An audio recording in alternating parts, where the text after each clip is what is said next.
Avec Luke Shaw blessé à la cheville, Manchester United est en quête d'un arrière-gauche pour la prochaine saison, un joueur du même niveau que le joueur de 25 ans.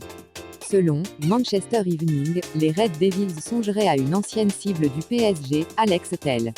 Auteur d'une grosse campagne avec le FC Porto, le Brésilien ferait l'objet de vives convoitises de plusieurs gros clubs européens. Il a inscrit 11 buts en 31 matchs disputés avec les Dragons cette saison. Il a été l'un des grands artisans du doublé Coupe Championnat du club nordiste.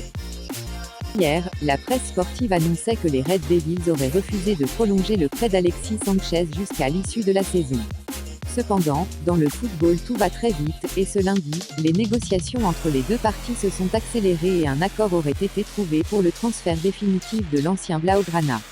Dixit les informations de Sky Italia, Manchester United aurait accepté de laisser filer leurs joueurs pour 0 €. Après Hakimi, les dirigeants intristes frappent un autre joli coup sur ce mercato estival. Benoît Badiachil est dans la liste de plusieurs clubs européens, dont le Real Madrid.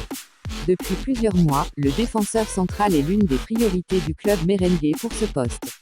Dixit les informations du quotidien AS, Zidane aurait soufflé le nom du joueur de 19 ans à sa direction pour ce mercato estival.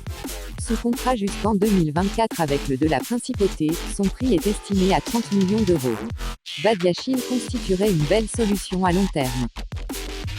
Si l'on se fie à ce que rapporte ESPN, Ferran Torres devrait s'engager en faveur de Manchester City ce mardi. Selon le tabloïd, après avoir passé les tests médicaux à Barcelone, l'ailier de 20 ans va signer un contrat de 5 ans avec les Citizens. Le club mancunien va verser 25 millions d'euros à Valence, plus 12 millions d'euros de bonus. Après la relégation de Bournemouth en Championship, son emblématique entraîneur Eddie Howe a décidé de quitter ses fonctions. Pour le remplacer, le comité directeur des Cherries a établi une shortlist dans laquelle figure John Terry comme le révèle le journal anglais, The Times. Terry serait en concurrence avec Christon et Lee Johnson pour l'obtention du poste. John Terry a mis un terme à sa carrière de joueur en octobre 2018. Alors joueur à Aston Villa, il était devenu quelques jours plus tard entraîneur adjoint de Dean Smith au sein de ce même club. Sous la houlette des deux hommes, les Villans sont remontés en Première Ligue en 2019 et ont obtenu le maintien en 2020.